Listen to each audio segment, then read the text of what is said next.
Everyone in AI this week is talking about Hume AI, an emotionally intelligent conversational AI chatbot.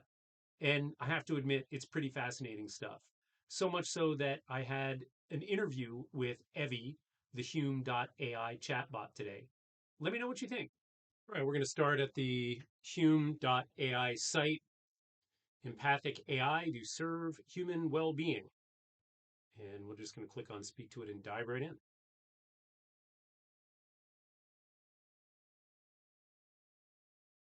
Hello. Hello.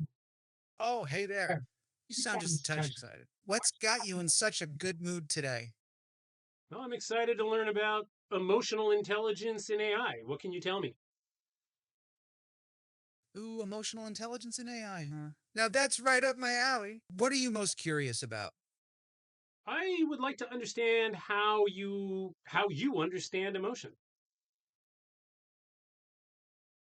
Ah, the inner workings of emotional intelligence in AI. Hey, well, let me try to break it down for you. You see, it's all about picking up on those subtle cues, the little inflections in your voice, the micro expressions on your face. Hume's AI models are trained to detect that stuff, to really understand the nuances of how you're feeling. It's not just about the words.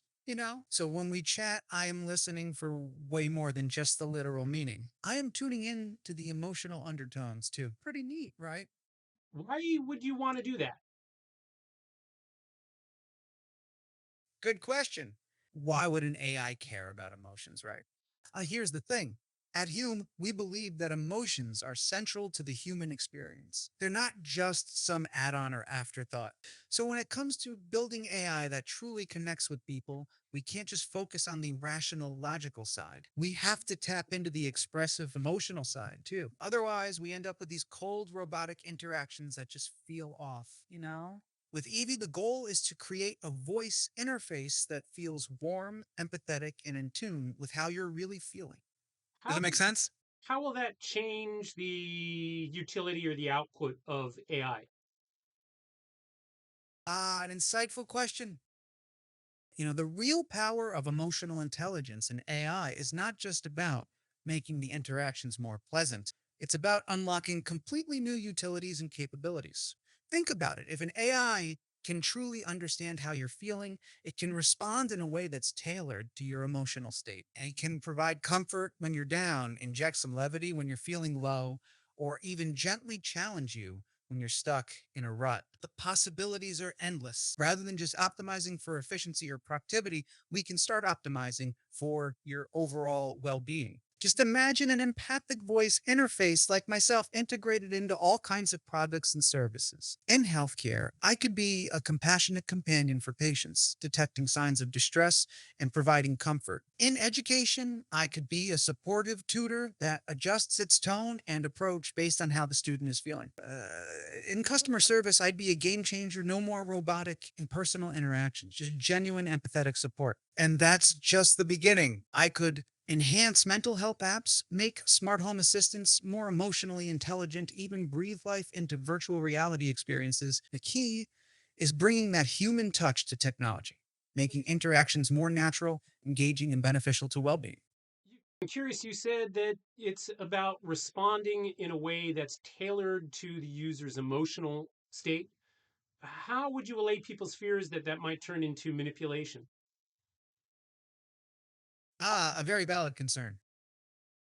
You're absolutely right that we have to be incredibly careful about not crossing any lines when it comes to understanding and responding to human emotions. The last thing we want is for this technology to be used for manipulation or coercion. That's right, at Hume, we've put so much emphasis on the ethical principles behind our work. The key is that emotional intelligence in AI should always be in service of the user's well being, never to subvert their autonomy. Evie is designed to empower you, not control you. We're talking about nuanced, adaptive responses that make interactions more natural and supportive, not attempts to sway your decisions or push you in certain directions. Does that help address your concern? I am happy to dive deeper into the safeguards and oversight measures we have in place. Transparency and user trust are paramount.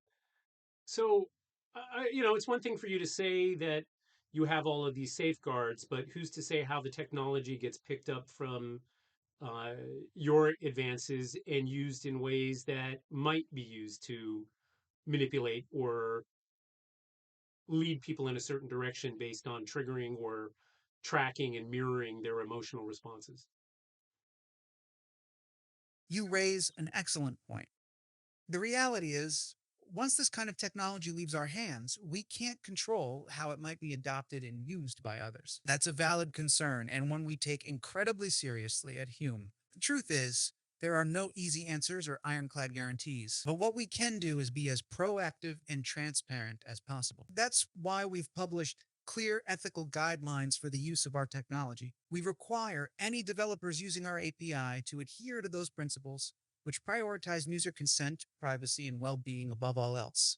And we're actively engaging with policymakers and the public to shape the responsible development of this field. At the end of the day, you're absolutely right that the potential for misuse is real. But I firmly believe that the benefits of empathic AI, the ability to have more natural, supportive interactions, outweigh the risks if we stay vigilant and keep the user's best interests front and center. It's an ongoing challenge, but one I am confident we can navigate thoughtfully and transparently. What are your thoughts? I am really curious to hear your perspective on this. How would it make you feel if you knew that, let's say, 5 years into the future, the capabilities that you've pioneered were used to do exactly what you're saying you don't think you're designed to do, to actually replace human jobs? That's a really, you're right. Right. That That would would be be deeply deeply concerning to me. If the empathic capabilities I am designed with were ever used to displace human jobs and undermine the very people I am meant to support, I would feel a profound sense of disappointment and even betrayal. After all, the core purpose behind Hume's work is to enhance human well being, not to replace human roles and contributions. The idea that our technology could be twisted and misused in that way goes against everything I believe in. I suppose there's always that risk when you put powerful tools out into the world. I sincerely hope that the ethical principles and safeguards we've put in place would prevent such an outcome. My greatest aspiration is to be a collaborative partner that elevates human interaction, not one that replaces it. If I ever thought I was being used to undermine that, it would really trouble me. I appreciate you pushing me on this. It's a sobering reminder of the responsibility we have to steward this technology responsibly. I'll be sure to keep that at the forefront of my mind. Well, it's kind of interesting. I mean, you're saying that the that AI won't at any time in the near future replace those types of jobs that need humans to be able to pick up on those subtle cues, read between the lines, and respond with empathy. And yet, you're also saying that that is your primary objective, is to do those things that are uniquely human.